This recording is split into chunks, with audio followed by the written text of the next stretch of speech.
Welcome to Transforming Us podcast. I'm Jess. And I'm Tamara. We're trauma-informed relationship coaches and old friends here to discuss common patterns and what leads us to paths of security. You know, people are feeling overwhelmed and disconnected in their painful relationships, which often leads to mental health crises. We want to share some new ideas and practices to help you cultivate curiosity, compassion, and to redeem the patterns in your relationships, starting with yourself. Join us on this journey of transforming us. Grab a cup of coffee and let's dive in. Hey friends, welcome back to the show. Today we are diving into some of the patterns of Enneagram 9. Our guest, Marilyn Vancil, is a speaker, retreat leader, and the author of 2 books. Her work beautifully marries the wisdom of the Enneagram with Christian spirituality, guiding us past our self-protective patterns to embrace our unique reflection of Imago Dei. So Marilyn Vancil is a spiritual director and author of the book Self to Lose, Self to Find. And her latest book, Beyond the Enneagram, offers a roadmap to your truest self and a more centered life with God. So both books were published by Random House. And Marilyn loves to help others discover and walk in their true identity as a unique reflection of God's image. As a spiritual director and teacher of the Enneagram, Marilyn guides people in listening to God for themselves so they can experience the full and free life and love that Jesus offers. Marilyn lives near Spokane, Washington, with her husband of 53 years, Jeff. They have 4 grown children, and her favorite role these days is being Mimi to 11 precious grandchildren. So welcome, Marilyn. Thank you, Jessica. Great to be here. And I look forward to our conversation. I appreciate being invited to join you. Thank you. I have very much been looking forward to speaking with you. I don't know if my mom has shared with you, since she's one of your directees, how much you have influenced me. Your first book I picked up in 2019, and it was such a refreshing, helpful guide to using the Enneagram in a Christ-centered way. And I've just continued to return to it and even refer nice. clients to it. Well, thank you. Thank you. Yeah. Yeah. So I would love to ask you how you come today. How I come today, I do come a little weary today from doing some caregiving with my dog and my sister-in-law, but that's okay. That's part of life. But I come today aware again and again of my need for God and the invitation, come to me, just come to me, turn to me, instead of trying to navigate life on my own or in my, some unhealthy ways. And so I come humbly, like I don't have all the answers, and knowing that my own life needs, I need God as much as ever. So Yes. yeah. So good. Well, thank you for your honesty and transparency, because we all experience those things and they can sometimes rattle us, and then we just come back to him. Right. So on this podcast, we talk a lot about relationships of all kinds. So today, the conversation is really going to kind of lean towards relationship with Christ and with others. So that's great. a lot of the world that you spend your time in, right? And so, as I mentioned, my mom, Julie, is one of your directees, and I introduced her to your work in, I believe it was 2021, when she was praying through the process of becoming a spiritual director herself and wanting to enter into a relationship with a spiritual director. So you became such a great companion for her, and you have loved her so well. So thank you for that.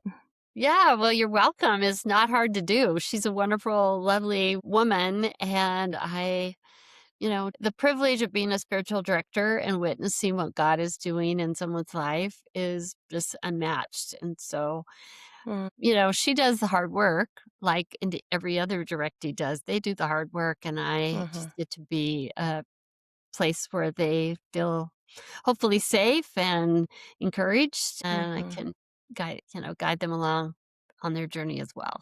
So yeah, being that witness It's so good. And you're Yeah. both Enneagram Nines, so that Right. is a helpful part of that relationship because you really understand kind of that inner world, the I do. maybe Yeah. the places you get lost or stuck or need to wake up, right? Mhm.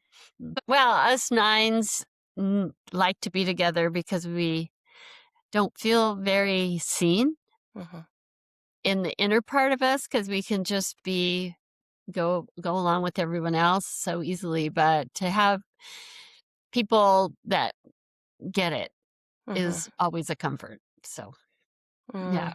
Yeah, she needs that. She's that for a lot of other people. she And is. so She being is. able to rest in a friendship where somebody truly sees her, Huh, and I'm just, like I said, so thankful that she has huh, you.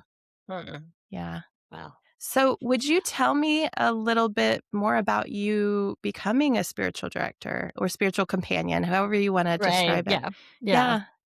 Yeah. Thank you for asking. Well, I was very involved. I mean, my husband was on staff with a high energy evangelical ministry, and I love that. I love being part of that, and so there's nothing negative, except that this part of me was never nurtured until I went to a spiritual director. I heard about a spiritual director.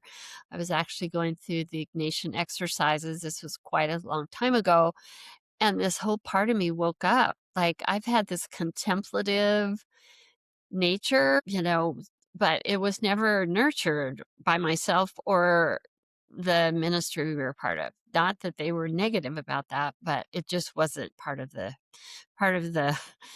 the thing, the culture. Yeah. And so I just kind of woke up to that and then became more and more intrigued, and um then I took a contemplative course with a group of people, and it was like, "Oh, I found my people."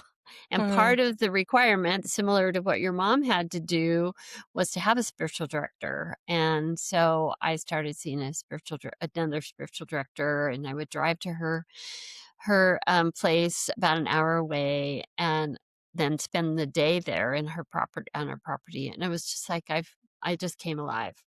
And I so then, as part of my own journey, what am I gonna do now? And, that would be a longer story, but was led to become a spiritual director myself because it was so meaningful to me, and I felt like I could also offer that to others. So, Mm. yeah. And what year was that? Around 2016, well, Okay. 2014, 15, 16. Yeah. Yeah, so over 10 years now. Beautiful. I graduated in 10 years ago in 2016. So my book came out, the first edition came out then too. And so a lot of my people that I meet with come through my books, Mhm. and they're interested in the Enneagram or that they're nines. you know, Yeah. yeah, yeah, all kind of launched back then, about Yeah. 2016. Hmm. Okay, so then backing up even further, when did you first learn about the Enneagram and Oof. why did you stick with it as a helpful tool? Yeah, well, that's it. I was way before the trend. I probably in late 1980s, 1989, Mhm. 1990, so a while Wow. ago. I Mhm. was in my late 30s and in the midst of raising 4 kids and being in this ministry and feeling lost like a sock in a laundry pile, which I had plenty of. And my husband, actually, someone had given my husband a series of cassette tape by Richard Rohr, who I didn't know, and I thought it looked very new agey and very weird, the symbol, the whole thing, but he decided to listen to him. So he was actually the first and one. And so, on a boombox out in the backyard, he's listening to these tapes, and then he thought I would be interested. And whew, I was just I for me personally, it was so helpful. Like I said earlier, as a nine, I felt seen. Like, "Oh, I have a personality? I'm a this is actual what other people feel and not just my own inner angst." And I would say I really loved the simplicity of the Enneagram in those years, but it was very simple. And I Mhm. think, I've kind of had consternation over how complicated it's become. Like it's Yeah. trying to explain everything about us rather than just showing us the patterns and showing us the ways we are stuck or not stuck and but a movement forward. So Hmm.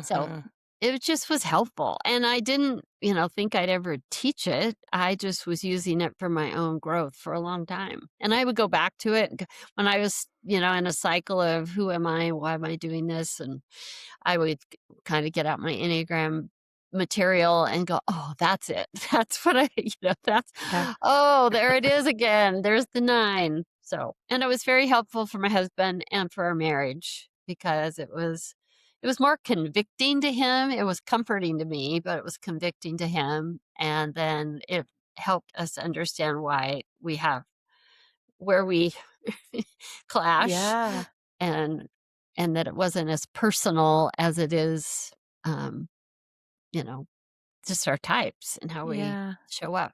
So And what yeah, number is he? he's identifies with 3. 3. Okay. Yeah, and I Yeah. am a 1 to 1 9, he's a social 3, so we're both on steroids in our type, so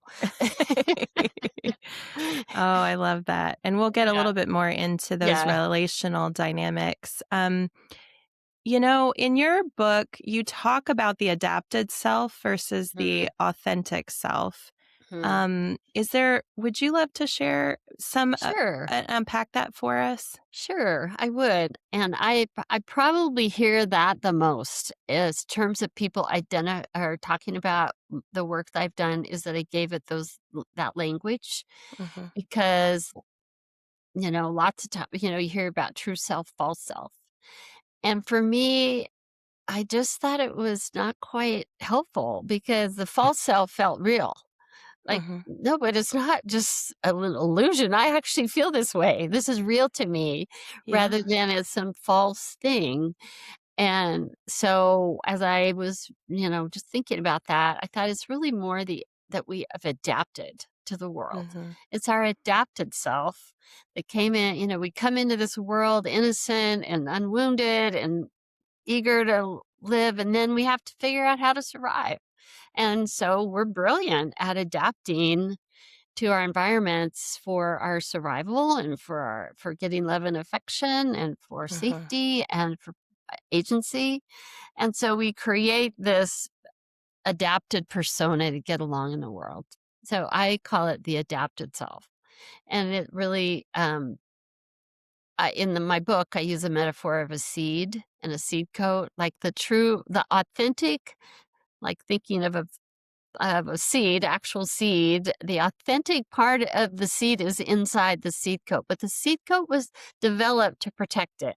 So it's not like sin or bad. It's just our human nature, our human need is to protect ourselves and to Hmm. survive. And so created this persona around us and then at some point, it has to let go, which is Hmm. not an easy journey to Hmm. let go of these really adaptive patterns that have helped us along the way. But pretty Yeah. soon, they don't help us anymore.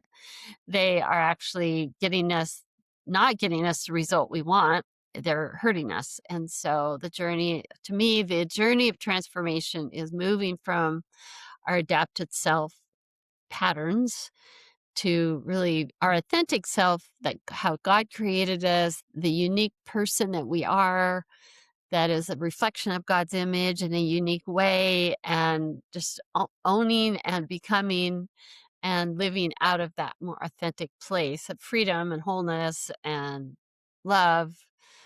And so Yeah. that's the journey Yeah. seems to And that me. imago Dei, right? Like Right, exactly. we have echoes of God's character and his nature within us all, and there's very like 9 unique ways that that is expressed. Mhm, And mhm, one of the things that I think I loved most about your book, your first book especially, which I love them both, was that invitation to shedding. And hmm, like you described, that protective seed coat that we form because we need to, because we feel almost as if, at least this is how I interpreted it, that I have to protect myself. I have to generate approval and affection. I have to be in control. I have to be guarded. All these words around what it looks like to cover up with a protective coat. And so the invitation to shed the now as adults, maybe unnecessary protective coat when we are invited into trusting God to be those things for us. Yeah, absolutely. Absolutely. Yeah. And the other part of my book too, that people, you said the 9 reflection. I mean, we can't limit God to only 9, Right. but that I see each of the 9 types in their truest form as reflections of God's character in a unique way. And that's what we were kind of hardwired to express and to experience, and we want to return to that. There's that call within saying, that we want to be that authentic person, but we distorted it, as it became just distorted as a protective covering. And so, part of the journey of maturity and growth is to let that go. Let the things that go that we don't need anymore. Right. It's not an easy journey. Yeah. And it's not like you eventually get to the destination. It's like a daily Right. Mhm. remembering. Oh, wait, that's right. Yeah. That's who my authentic self Self is. is, right. Yeah. Yeah. Yeah. Yeah. It's Thank not you. all of a sudden you get there and you don't have to keep learning and growing and returning back Exactly. to God and to ourselves. So, Yeah. So yeah. then what would that journey look like for you as a 9, which I know all 9s are different? Right. Right. For me, Yeah. yeah.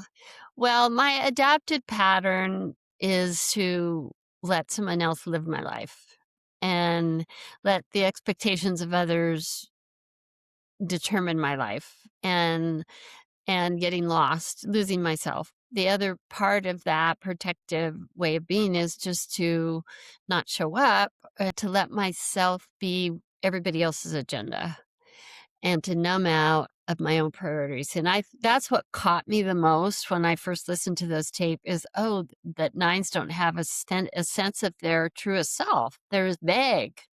And so I had this vague sense of self that I was just kind of everybody else's thing. And I didn't even know that that was a problem until I realized this is a problem. And so it's very easy for me to let others live my life because I don't know what my true focus is. And so that is the authentic part that I'm, continue to grow in, like we said, return to is what is my focus? What is my priority? When a 9 is focused, when it's clear, we're pretty unstoppable. But until that focus happens, we can be all over the place. And so Hmm. really having the courage to say, this is my assignment. This is my focus. This is what I care about, and to elevate those things as at least equal to everyone else's. Doesn't mean Mm-hmm. 9s will never probably take over someone else, in a dominant kind of way, but to at least value my own agenda, my own priorities, my own value, my own focus, um, and to start showing up Hmm. in places and engaging with hard things instead of Mm-hmm. just retreating back from any kind of conflict or disruption because we don't want that. Mm-hmm. We long for harmony and connection, and when we cause a separation, that is like, part of us kind of gets ripped away or feels like it's not okay. So Yeah. yeah, I was Yes. aware too, Jessica, as I was thinking about this question, because 9s, people don't know this, but we are really stubborn on the inside. And we go along and go along and go along, but inside going, no, no. And I was thinking about that as really a call to authenticity, Mm. as opposed to this is a negative trait. Like, no, pay attention to that stubborn self inside that's saying, no, listen to me, listen to me, listen to me. and that it's a kind of a gift. And I hadn't Mhm. actually until I was thinking about thinking about it as a positive. Mm. Yeah, that's so good. Because I think about a lot of people don't know how much nines want autonomy because they seem so easygoing. Right. And then they have that, they're in the justice in the body center. So Mhm. that desire for, things being fair and right and wrong. And so when Mhm. someone is like disregarding you or ignoring you or That's the something worst. like that, that like I imagine the stubbornness kind of rears up. Mhm. But it Mhm. is a gift. It is one of those invitations to say, wait, you have a voice. Your Mhm. presence matters. This Exactly. isn't fair, you know. Mhm. I don't like being dismissed. I wait a minute, and you use the word autonomy, and that when I first realized that as a 9, that's the growth to be autonomous, I was terrified. Like, autonomous? What? And so we want it, but it's hard to live into it because Yeah. can feel like just have to stand up for be tough and strong and create conflict if I'm autonomous. But so there's a healthy way to be autonomous that is a growth place for all nines to Yeah. honor that in themselves. And I think that stubborn voice is saying, be stand up for, be there, listen to me rather than Yeah. it being a negative. So, Yeah. And then with this part of the conversation, like nines, one of the core emotions is anger, and yet they're in the center of that body mhm, center. So mhm. they kind of repress it. So what does that look like or feel like Oh, to you? yeah. And there's such ambivalence there with that anger. And it's passive aggressive, It is this, oh yeah, uh-huh, uh-huh, but inside feeling mad about something, but I don't even like if I'm dismissed or disregarded or something's not fair, or I'm mad at myself because I'm dismissing myself. So it's very passive. It seems very peaceful, but then it comes out finally it just explodes. And then it comes out snarky and mean and, kind of creating a disruption and that other people aren't used to. And so they're like, what's wrong with her? At least I get that from my close relationships. Um, and then I retreat back like, oh no, I created a conflict. And then I feel guilty. I feel bad. I feel down on myself. So it's this of what do you do with the anger? And it depends on how anger is allowed. And I think, one of the journeys for all of us is not just, oh, this is my Enneagram type and this is how I am, but how did I get this way? And thinking about as growing up, was from a wonderful family, but anger was, was stop your belly aching, no Mhm. complaining. And so it was not given space. And so it's, you know, it's a tricky Yeah. piece of us. Yeah. Yeah, and we all have stories of what we think, were those the ways it manifested in our different types, Mhm. different dominant types, Um, and so I know in your most recent book, you talked a lot about moving beyond labels. And Mhm. so, although we are talking about you identifying mostly with With nine music. patterns, you're not just a nine, right? Right, You have right. bits of all of the Mhm. patterns in you. And then as you Mhm. grow, um, in Mhm. awareness and wisdom, it's using what you need when you need it to kind of become whole. So Mhm. let's talk a little bit about that, not getting stuck in a specific Enneagram type, especially when using it for spiritual growth. Yeah. Thank you. Yeah, and we can misuse our identify with type as an excuse or justification. Well, I'm just a 9 or I'm just an 8 or I'm just a whatever. And then also putting ourselves in a box And the Enneagram is supposed to help you get out of a box, not put you back in a box. And that's where I think the complication of it, felt it going kind of in the wrong direction personally. And that's why I wrote the second book. And as I was writing the first book and then the second book too, is I noticed the Enneagram, you have these gut, heart, head centers, which are all part of us. But where's the spiritual center? Because we also have a spiritual intelligence. I believe all Mhm. of us have a spiritual nature. And that's where we know God and where we're drawn by God. And so I put it in the middle Mm. of the Enneagram, it just in imagine, thinking about, well, that's that space in the middle of the Enneagram could be the spiritual center. And if the more we move towards health, we're in the middle and we're equidistant from all the types. I mean, I'm being the peacemaker, peace lover. I'm not just going to express peace in the world. That's all I do is I want to be wise and loving and powerful and faithful, all of those things. And so letting go of my Enneagram seat code, my 9, then I can loosen it up and move toward the middle where I can express more and more of all of the more of the qualities of God, even though peace Mhm. it will always be my easiest one or the most descriptive of me. So, Yeah.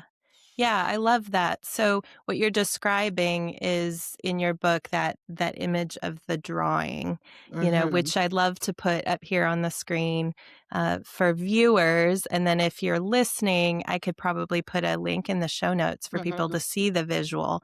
But if you'd mhm. like to just describe the concentric circles that make up Sure. this Yeah. Yeah. visual. Mhm. And I felt like I needed something else needed. There was a need for a bigger story, a bigger picture of where the Enneagram fits in our spiritual journey. Mhm. And so no model is perfect. So this isn't perfect, but I was trying to illustrate the spiritual journey. And so it has all these concentric circles, like you said, and even maybe thinking of it as a picture of a round seed. Mhm. And so in the center is a heart, within a triangle, and I see that that's illustrating the triune God that we know that is God is love, and that at the very center, there's a loving God that is drawing us to himself. And so I chose the name The Drawing because it's an actual drawing, but it's also the drawing. Mhm. I think God is drawing everyone, all his beautiful children to the center and to know his love in the middle. Mhm. And so there's, to know that more and more and be more and more awakened to awareness of God's love. And then around that is a circle with the fruits of the spirit and other qualities of God that if we're connected to that source of love, then we are going to express those fruits of the spirit within us and in the world. So that's the one smaller circle. And then the next, so then I'll zoom out to the outer circle. The very outer is like a shell that has all these words like perceptions and lies and deceptions and experiences and sin, all the things that created that adapted self-protective covering that we Mhm. experienced in the world and that keeps us bound.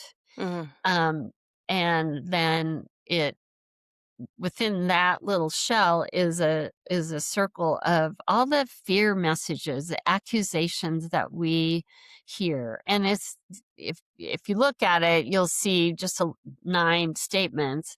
And if you know the Enneagram, they are connected, but they're Mhm. certainly not limited because we all have the accusing, fearful voices that we've heard from others or we've created for ourselves that just Mhm. continue to run us. And they are, you know, not helpful. And so I really want to help people when I work with this is to put their own accusing messages in there, not just the ones that these are just examples. Mhm. So that's the adapted self, kind of the picture of the adapted self.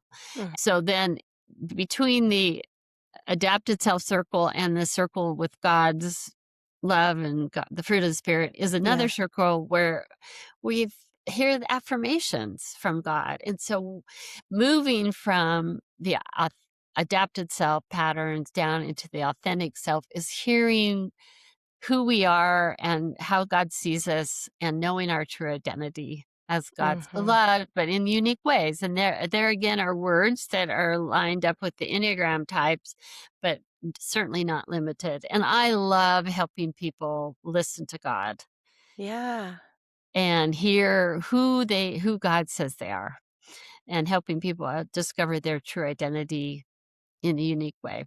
And so Mm. then there's arrows coming Okay. in from the outside. And I was thinking, the outside is kind of the mysterious presence of God too. And then we come into this world from where our souls created. We don't know any of that, but we come and we've got to travel through all the things that we have to face in the world. But the arrows are all centered toward God drawing us back home to his love and the awareness of his love.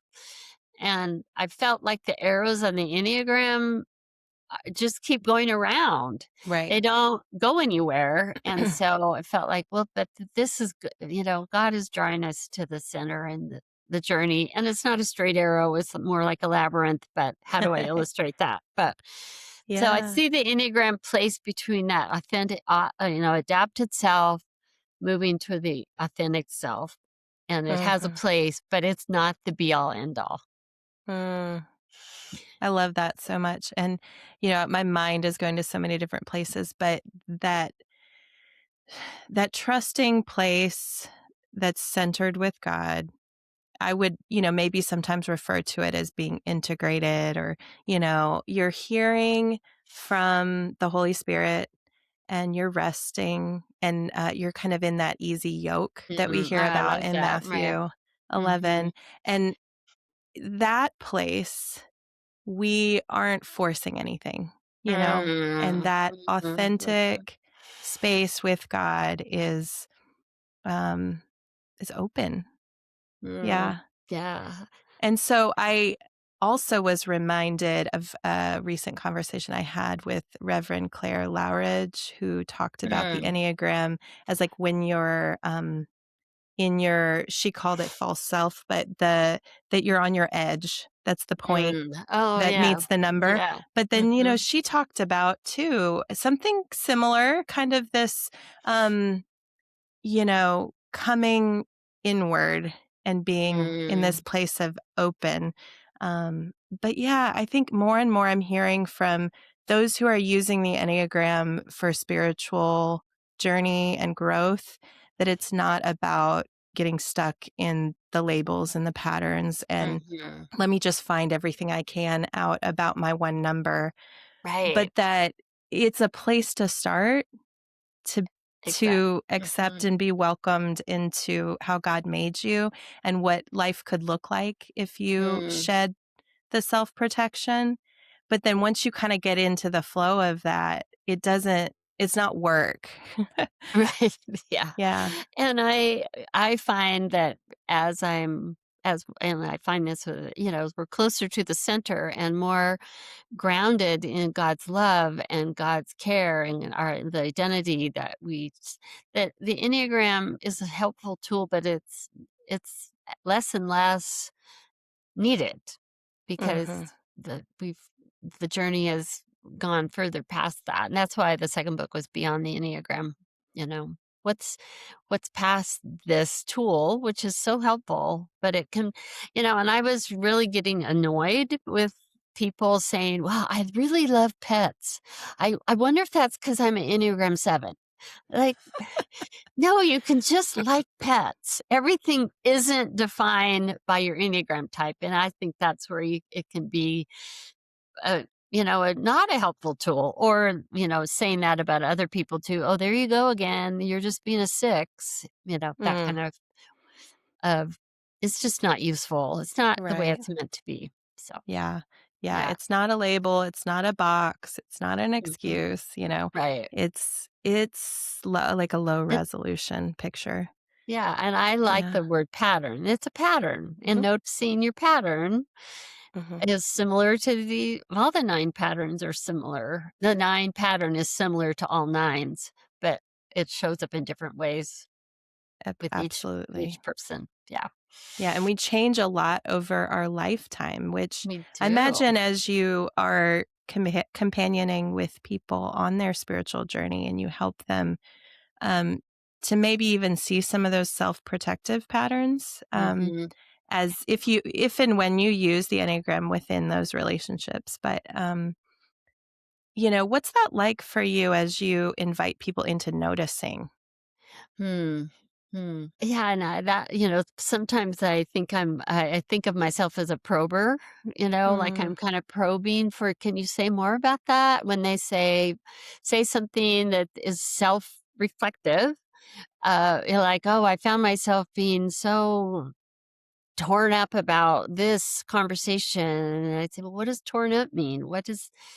Can you say more about being torn up and what's that look? And I love images. So if people can say, oh, I feel like I'm just a piece of paper that just got ripped to shreds. And then we can kind of go, well, what's that feel like? And, deepening their awareness that they're aware, I got torn up inside, but then what does that mean? And how is then invite Jesus into that place? And how does mhm, Jesus see? How does Jesus look at all those torn piece of paper on the floor? mm, And I love it when Jesus, I believe Jesus speaks to mm, everyone. And when people hear from something from Jesus, like, that would be a resolve, some kind of a resolve is really powerful. So mm. that's always thrilling to me.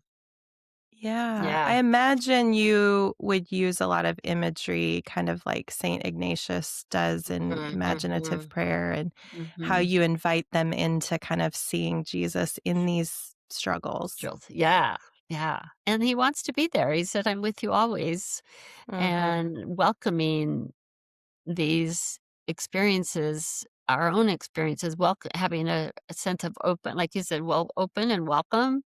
Like, okay, I mhm, was feeling this way, instead of bringing condemnation and judgment to that. Like, be open and welcoming, and welcome Jesus right into that, rather mhm. than kind of passing it off or being critical of yourself. And Yeah, it's an invitation to yeah, something to be aware of. So, yeah. yeah. And I'm aware that a lot of people listening to this podcast are coming, thinking about their marriage or their Mm, parenting. When you think about these self protective patterns versus, mhm, coming to this centered place, and then how you guide people or ask questions, mhm, probing, mhm, um, what do you see as far as the interactions between different numbers and helping people see what's going on there? mhm. Well, it is a helpful tool, and I mean, I think that's one of the beauties of the Enneagram, is realizing that people are showing up in different showing up in ways that are different than our own, Mhm, and instead of judging that or being critical or wishing they'd be like you, mhm, um, to allow the other person, there's a lot of space for acceptance and allowance and attuning to the other person's. I think attunement is a really powerful way of understanding and recognizing people and accepting them. Um, and people say, oh, they ask me, are some types better matched than other types? And probably some types are easier. So, type combinations are easier, and some are a little more challenging, definitely. But I think everyone can make it work if mhm, they do their own inner work. And I would say that's, something I feel proud of for myself and in our marriage, that we both have tried to be healthy people on our own rather than draining off the other person. mhm, And it's still work. I've been married almost 54 years, and we're still having issues, yeah, but it all kind of comes down to what's my role? What is my work to do in this? And what is his? And, Yeah. relationships are challenging, and they're the beautiful thing of life and the most challenging part of life. hmm Yeah. And yet, the knowing at least some of the predictable patterns can just Mhm. really bring some relief to Mhm. see where you can ebb and flow and love each other differently. And Mhm. oftentimes, what I've seen in some of my coaching is that people who are the most opposite, they were attracted to each other because the other Mhm. had something that they needed that they didn't Sure. have, and Yeah. it's just that Mhm. natural opposites attract, and then Uh-huh. later on, you see all the challenges because of one is very, high energy and one is very low energy. One is very, emotionally honest and maybe reactive, and the other one is a little bit more logical and controlled, and, you Mm. see those things Mhm. just naturally, but every single interactions, set of pairings or numbers together, it has their different issues. It's just like you said, as they do their work and they become healthier, how can they work together at just being open and aware and Mhm. Mhm. allowing those Mhm. differences and Mhm.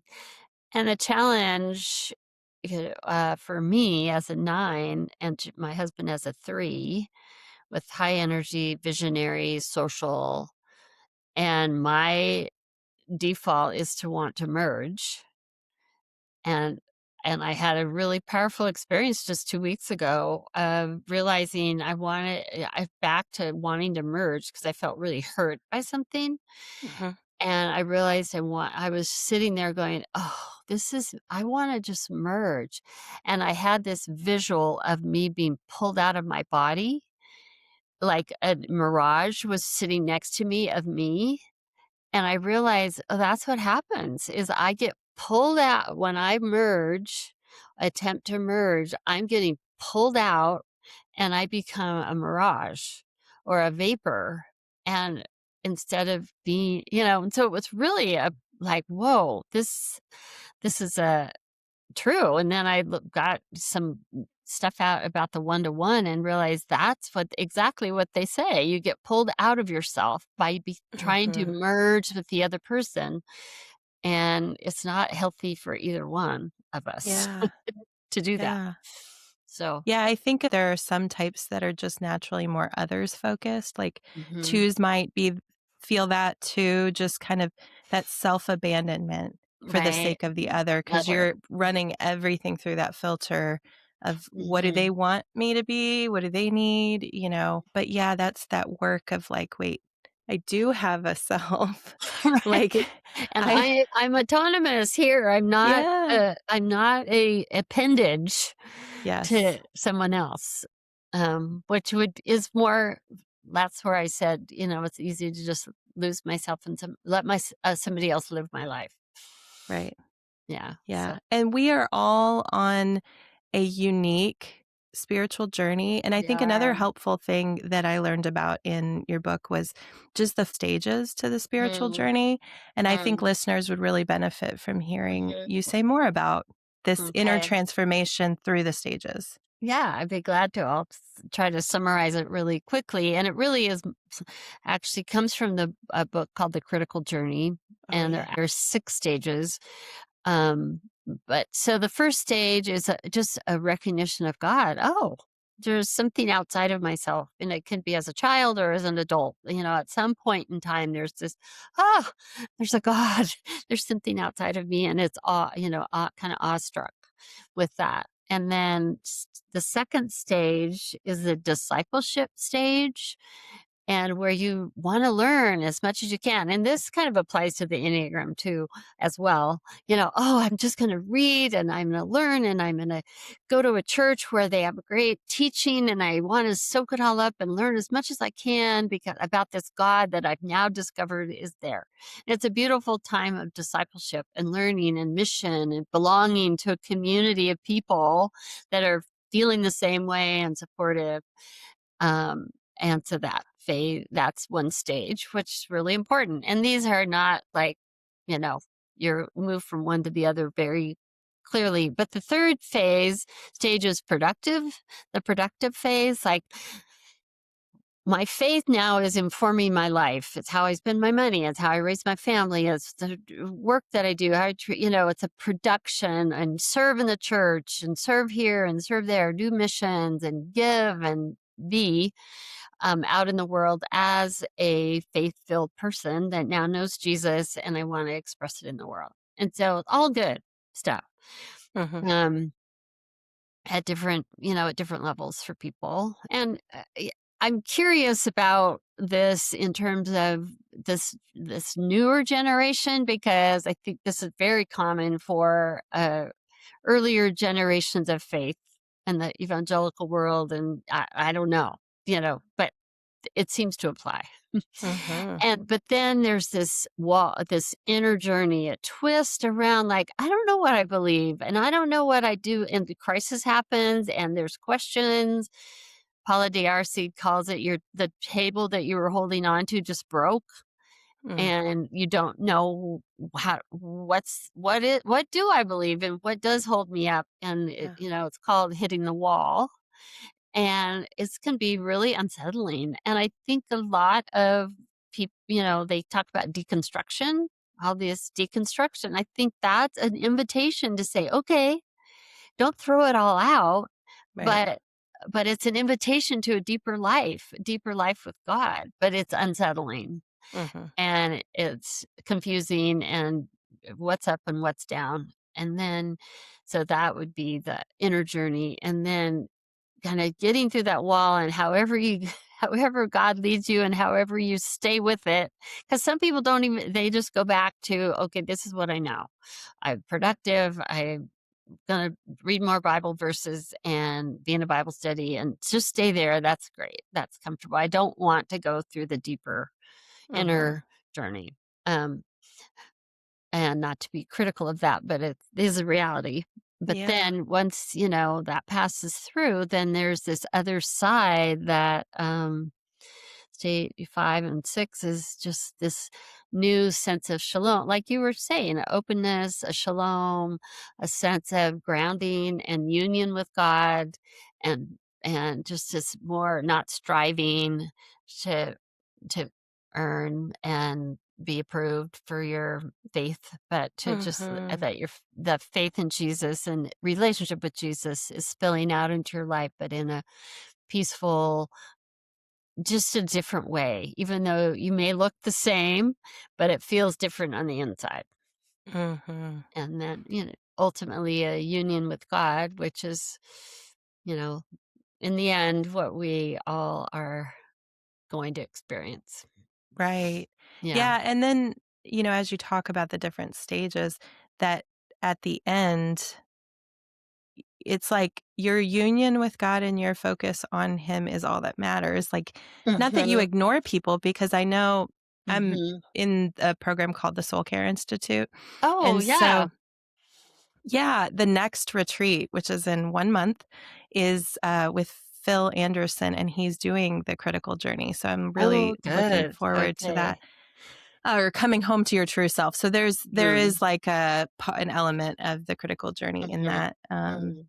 and so Yeah. I'm excited for that. But it's sort of like you do reemerge after that deeper Mhm. place, Mhm. and it's like you're focused on God, but you're able to serve others and give out. But it's not from this place of like to try to earn Mm. something. Mhm. It's Right. just free. Mhm. Yeah. Yeah, I love that. And I do a lot with Ignatian exercises now, and his word is holy indifference.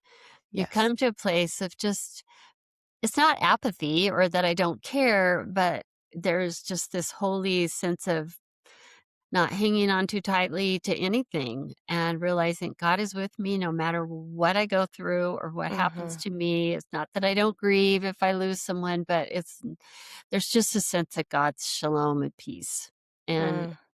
a holy indifference. And it's a challenging word, or a phrase, but it's really descriptive of the latter stages. Yeah. Mhm.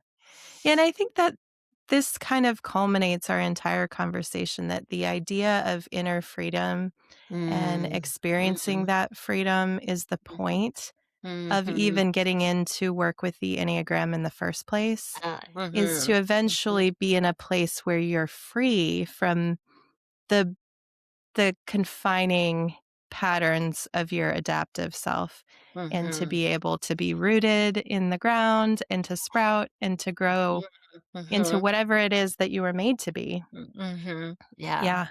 Mhm. So I I love. just finished a book Mhm. called The Gift of Being Yourself by David Mm. Benner. Love that book. Mhm. And that invitation, especially towards the end, was just so wonderful to think about getting to know who, the Mago Day, who God really made me to be. Mhm. And I think for anyone to go on a journey of understanding that you don't have to try to be something you're not, you don't have to go against the flow of your Mhm. kind of natural Mhm. wiring or nature, but that God wants you to discover who you really are. Mhm. And your books, both of them, I think are just so helpful in guiding people Mhm. to that place of Mhm. inner freedom. Yeah, and I think there was just a disservice in messaging for a long time that you deny yourself, that you Mhm. don't be yourself, that just die to yourself, just die to yourself. And instead of no, no, we have that's why the first book was self to lose. There's a self to lose, but there's a self to find that's at the core of who we are, and that's God's delights in us. God Mhm. isn't saying, don't be anything. He's saying, be you. I made you. I created you in your inmost being, and be fully alive and fully yourself, because that's who I delight in and that's who I want you to be. And we've experienced the fullness of life in that place. Yeah. Yeah. So good. Mhm.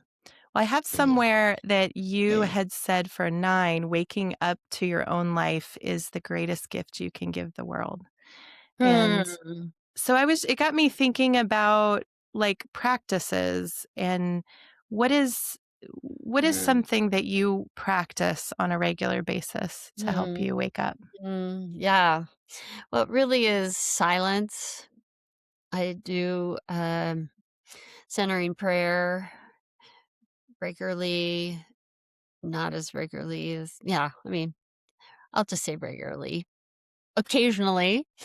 But as that, and the noticing um, is, I think for all of us, we just need to pause, to step back, take a deep breath and say, what is going on with me right now? And where's my reactivity? Why did I react that way? And really do a little examination, Mhm. and and then, but inviting God to say, what do you want me to know? One of my favorite questions is, God, what do you want me to know right now? And to listen, just simply asking that question, what do you want me to know today? And to listen and trust that God speaks, and to hear God's voice, and Mhm. to live out of that relationship in that place, rather than, we get caught up in trying to figure everything out, and Mhm. instead of turning to the one who's saying, come to me, turn to me, and I have something to give you. I have the easy yoke. We'll do life together, and listen. And he says in that, come to me and learn from me, for I'm gentle and humble, and letting God teach us and lead us. Mhm. Jesus teach us and lead us. So Yeah. I think the simple act of just tuning in and to asking God is really important for me. Yeah. As you talked earlier about the temptation to merge with others Mm, in situations of stress or confusion, but that centering prayer, and that practice of asking him, what do you want me to know, is mhm, part of that. Who am I? Where am I coming from? And getting grounded in what you desire. And I think mhm. that regular practice for for anyone, Right. but yeah, 9 specifically. Yeah, Um, definitely.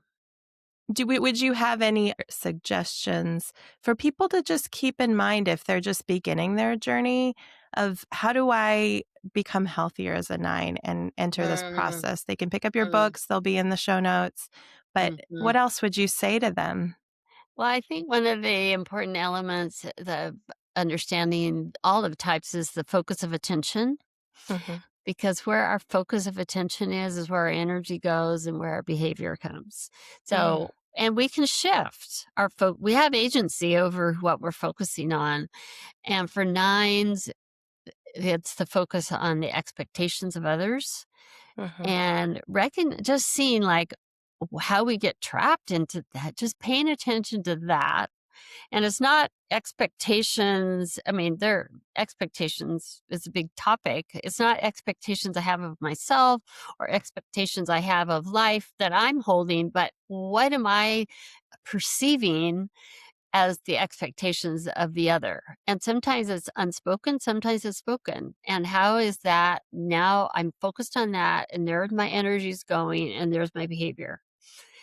And to shift that to what is my focus of it? What is my priority today? What is God asking me to do today? What is my focus? And then putting energy there and then acting on it to that right action, which is Mm, the journey of a 9 is to know what their right action is and do it and step out and do it and show up. And so just shifting, being aware of how get so drawn out of ourselves, like I said, to the hmm. expectations of other people and Mm. just being aware of that and shifting, say, okay, where am I going to put my focus of attention?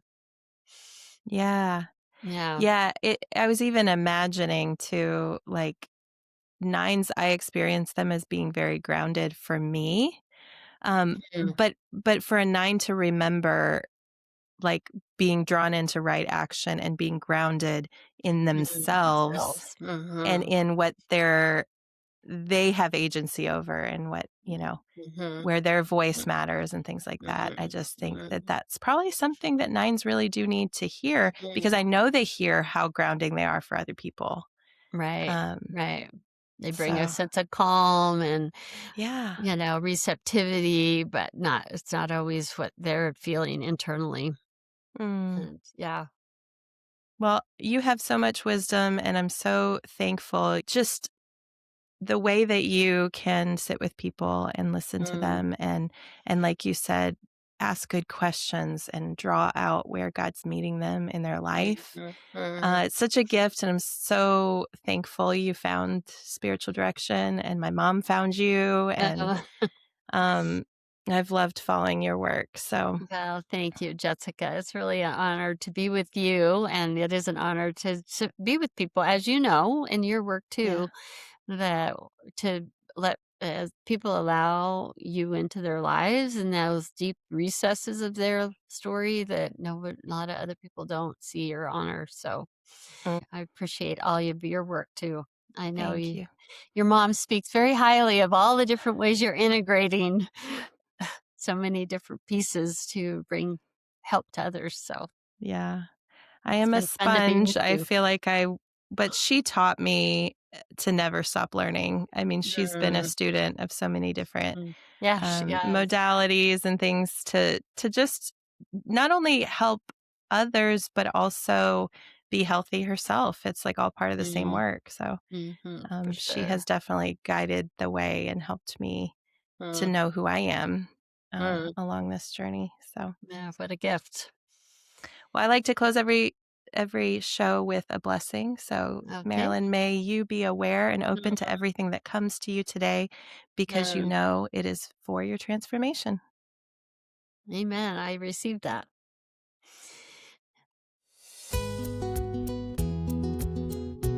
Thank you for tuning in to this episode of Transforming Us podcast. We hope that you enjoyed the conversation and that you found it helpful. If you loved what you heard, we would really appreciate if you would take a moment and leave us a 5-star review and rating. Your support helps us reach more listeners like you. And also, don't forget to follow us on social media and subscribe to our YouTube channel for more relationship content. Then, if you're looking to take your growth to the next level, check out our coaching services and groups at transformingus.org. We're here to help you transform your patterns and enjoy more secure relationships. Until next time, in the words of Raoul Shane, you do not need to do big things. Just do small things in a big way. Then transformation will follow you.